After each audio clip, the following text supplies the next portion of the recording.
তো বিশ্বনবী সবাইকে নিয়ে দাঁড়িয়ে নামাজ শুরু করেছেন, আল্লাহু আকবার। রুকুতে গিয়েছেন, রুকু থেকে উঠে পড়েছেন সামি আল্লাহু লিমান হামিদা।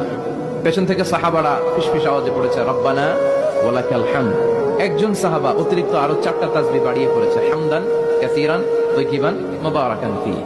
সালাত শেষে বিশ্বনবী সাহাবাকে বললেন, সাহাবীদের দিকে লক্ষ্য করে বললেন যে তোমরা সবাই পড়েছো রব্বানা ওয়ালাকাল হামদ, কে যেন বাড়িয়ে পড়েছো হামদান কাসীরান তাইয়িবান মুবারাকান ফি। এই 4টা তাসবিহ কে পড়েছো? এটা তো আমি শিখাই নাই, তুমি পেলে কই? কেউ দাঁড়ায় না, ভয়ে। বিশ্বনবী অভয় দিলেন, ভয় পেও না, দাঁড়াও।